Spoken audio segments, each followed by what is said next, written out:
Assalamualaikum dear viewers. Welcome to our YouTube channel. Online classes and tutor tricks. Kindly subscribe our channel and press the bell icon. Assalamualaikum dear students. Welcome to our channel Online classes and tutor tricks. Dear students, आज का जो हमारा topic है वो है international system of units.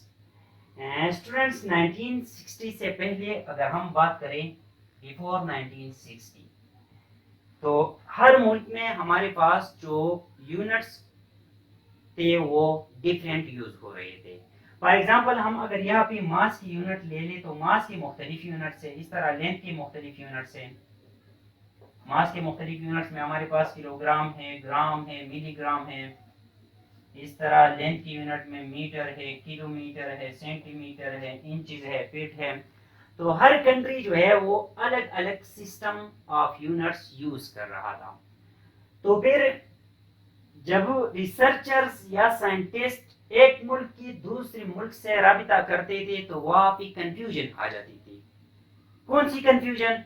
एक का data या एक का जो मेजरमेंट था हमारे पास एक यूनिट में होता था, टोटल कैलकुलेशन एक यूनिट में होती थी, और दूसरी का जो टोटल कैलकुलेशन थी वो दूसरी यूनिट में होती थी। तो इस कंफ्यूजन को दूर करने के लिए 1960s में एक इंटरनेशनल कॉन्फ्रेंस बुलाई गई। इंटरनेशनल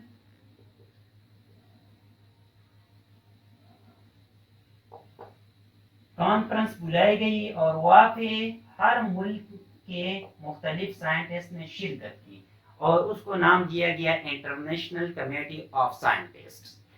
इंटरनेशनल कमेटी ने हमारे पास मुख्तलिफ यूनिट्स डिक्लेयर कर दिए। उन्होंने 3 किस्म की यूनिट्स डिक्लेयर कर दिए। पहला जो हमारे पास है वो है बेस यूनिट्स, जो आप पढ़ चुके हैं इससे पिछले लेक्चर में। लेंथ, मास, टाइम, इलेक्ट्रिक करंट, जो 7 बेसिक क्वांटिटी है उनको उनके जो यूनिट्स है उनको हम बेस यूनिट्स कहते हैं। दूसरा जो हमारे पास है सप्लीमेंट्री यूनिट्स। ये आपके लिए एक नया टर्म है। आज का जो हमारा मेन फोकस है ये सप्लीमेंट्री यूनिट्स है। तीसरा जो हमारे पास है वो है डिराइव्ड यूनिट्स। तो डिराइव्ड यूनिट से आप भी वाकिफ है। मैंने एक एरिया का एग्जांपल दिया था, एक एक्सेलरेशन का एग्जांपल दिया था कि अगर हमारे पास वो क्वांटिटीज जो बेस से डिराइव्ड हो उनको डिराइव्ड क्वांटिटीज कहते थे, तो उनकी यूनिट्स को हम डिराइव्ड यूनिट्स कहेंगे। अब स्टूडेंट्स हमारे पास यहाँ पे डिराइव्ड यूनिट्स तो हमारे पास एप्लीकेबल है in case of linear motion. जब लीनियर मोशन हो रहा हो तो ये डिराइव्ड यूनिट्स हमारे पास एप्लीकेबल है। लेकिन अगर हमारे पास यहाँ पे सर्कुलर मोशन हो रहा हो तो फिर ये यूनिट्स जो है वो एप्लीकेबल नहीं है। वहां पे हम डिस्प्लेसमेंट के लिए अलग यूनिट इस्तेमाल करते हैं, वेलोसिटी के लिए अलग यूनिट इस्तेमाल करते हैं, इसी तरह एक्सेलरेशन के लिए अलग यूनिट इस्तेमाल करते हैं। तो उन्होंने एक तीसरा सेट ऑफ यूनिट्स दिया, उसको हम कहते हैं सप्लीमेंट्री यूनिट्स। तो सप्लीमेंट्री यूनिट्स को हम इस तरह डिफाइन कर सकते हैं कि ये जो हमारे पास ग्रुप है ये न बेस यूनिट्स में आता है ना हमारे पास डिराइव्ड यूनिट्स में आता है, ये हमारे पास एक थर्ड क्लास ऑफ यूनिट है। तो supplementary units we can say that those units which are neither base nor derived. Students यहाँ पे जो एंगल की ज्यादातर यूनिट्स है एंगल, क्योंकि एंगल हमारे पास सर्कुलर मोशन में आता है। ये हमारे पास सर्कुलर मोशन हो रहा है तो यहाँ पे एंगल, यहाँ पे एंगल, यहाँ पे एंगल, यहाँ पे एंगल, ये हमारे पास मुख्तलिफ एंगल बन रहे हैं। Total deal with circular motion, totally deal with angles. तो यहाँ पे जो हमारे पास सप्लीमेंट्री यूनिट्स है वो ज्यादातर एंगल के हैं। एंगल के आपको मुख्तलिफ यूनिट्स याद होंगे, हमने डिग्री पढ़ी है। एंगल के बारे में आपको मुख्तलिफ यूनिट्स याद होंगे। हमने क्लास 10 की मैथ्स में डिग्री पढ़ा था, हमने मिनट्स पढ़ा था, हमने सेकंड्स पढ़ा था। तो डियर स्टूडेंट्स डिग्री को हम किस तरह डिफाइन करते थे? डिग्री को हम डिफाइन करते थे कि 1/360th part of circle with centre.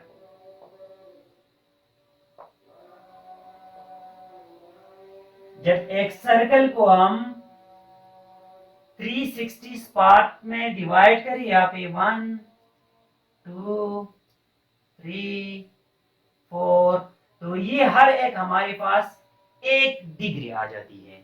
तो यहाँ पे डिग्री हमारे पास क्या है कि 1/368 पार्ट ऑफ अ सर्कल। अब इसके बाद हमारे पास आता था मिनट। मिनट जो है ये हमारे पास 1/68 पार्ट ऑफ डिग्री है। जब इस एक डिग्री को मैं 60 पार्ट में डिवाइड करूं तो हर एक का लेंथ जो है वो हमारे पास जो एंगल सेंटर के साथ बनाएगा वो होगा 1 मिनट। अब इसके बाद आता था सेकंड।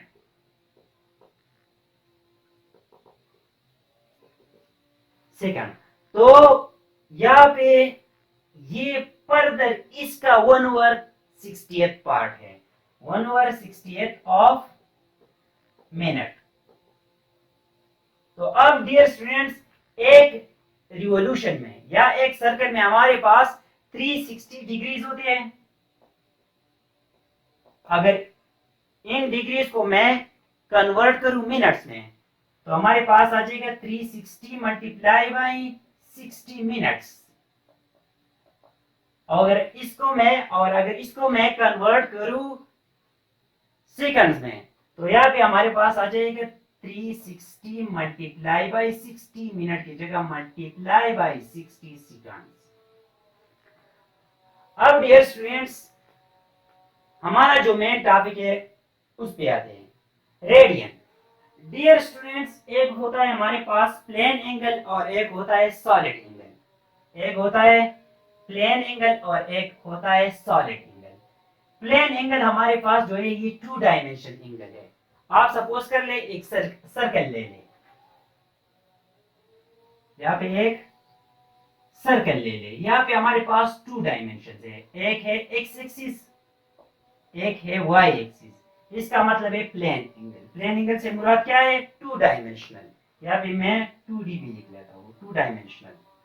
ये हमारे पास एक ऐसा एंगल है जो 2 डायमेंशनल है, लेकिन इसको डिफाइन करने के लिए सिर्फ एक काफी नहीं कि बस ये 2 डायमेंशनल है।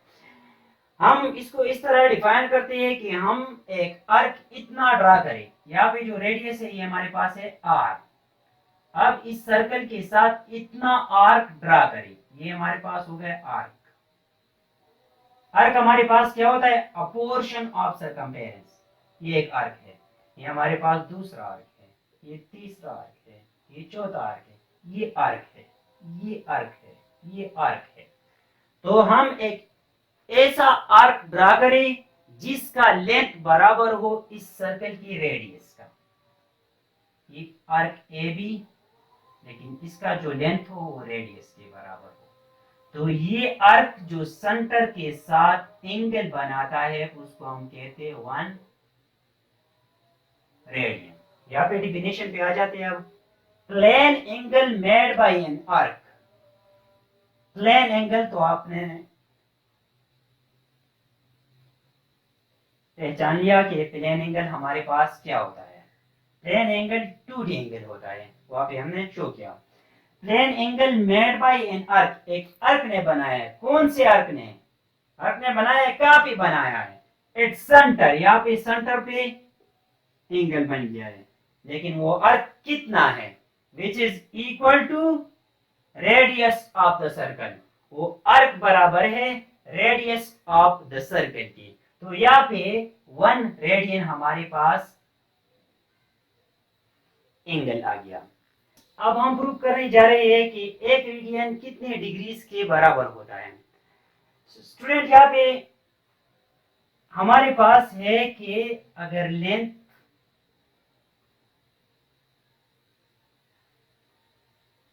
रेडियस के बराबर हो, 1 रेडियस के, तो उस एंगल को हम कहते हैं 1 रेडियन।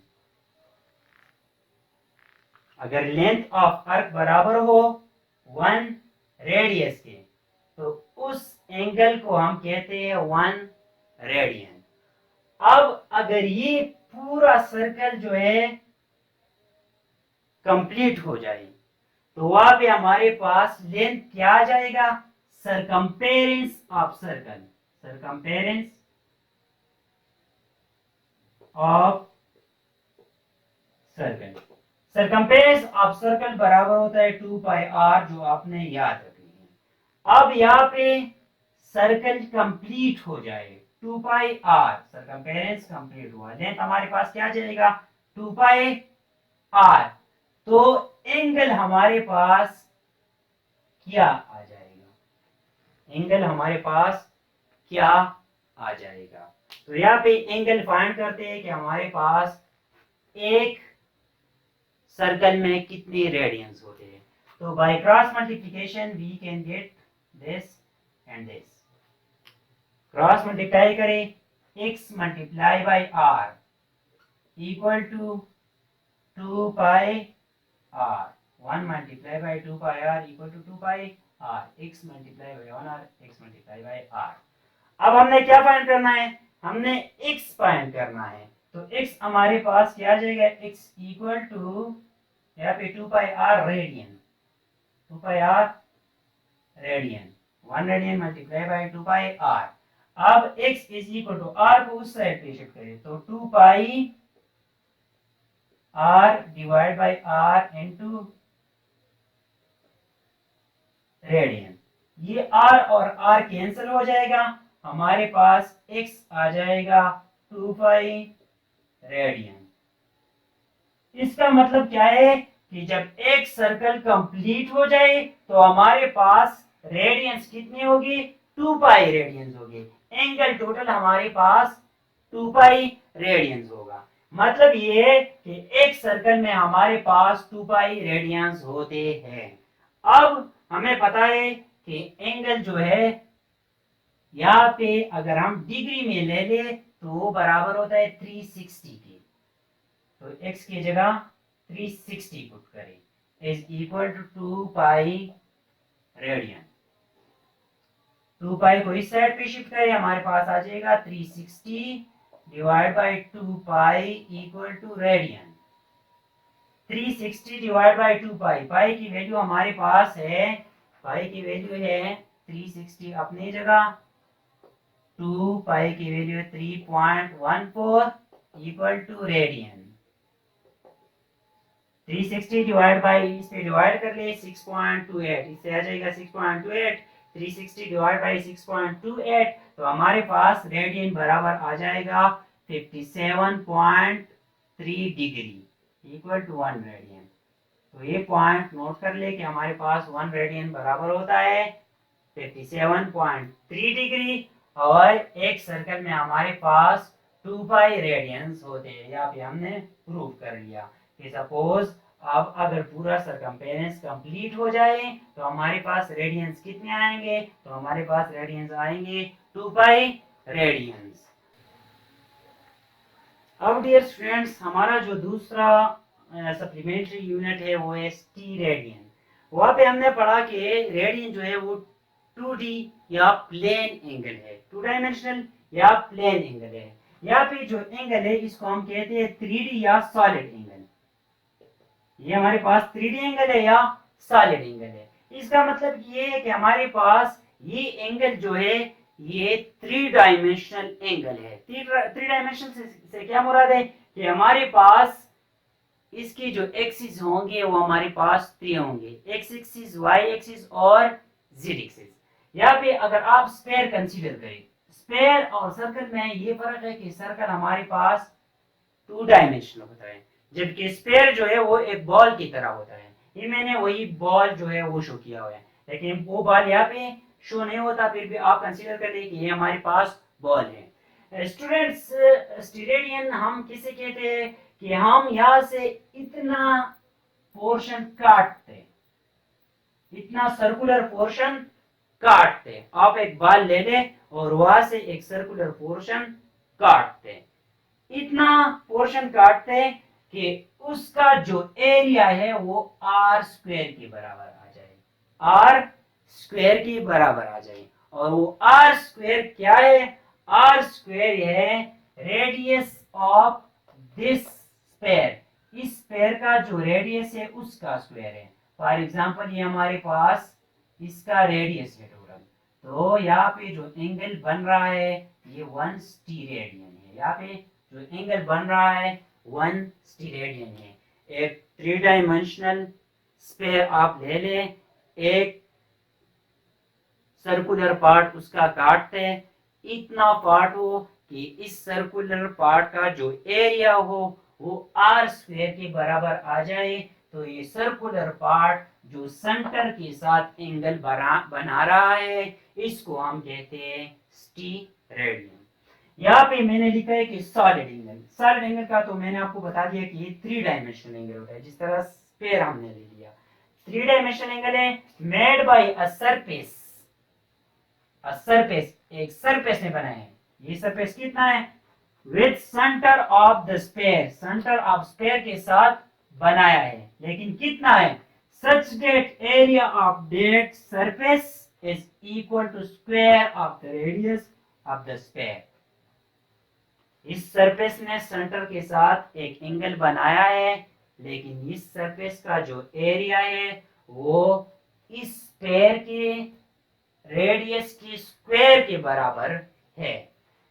अब स्टूडेंट्स यहाँ पे जो है एंगल हमारे पास बराबर होते हैं area of sphere divide by r square. तो थीटा हमारे पास आ जाएगा, एरिया ऑफ स्फीयर हमारे पास बराबर होता है 4 pi R square divide by R square. R square cancel हो जाएगा, हमारे पास एंगल आ जाएगा 4 pi 60 radian. 4 pi 60 radian. Dear students, मेरे आपको समझ आई होगी लेक्चर। अगर फिर भी कोई क्वेश्चन हो तो आप कमेंट सेक्शन में पूछ सकते हैं। Thank you very much. अपना ख्याल रखिएगा।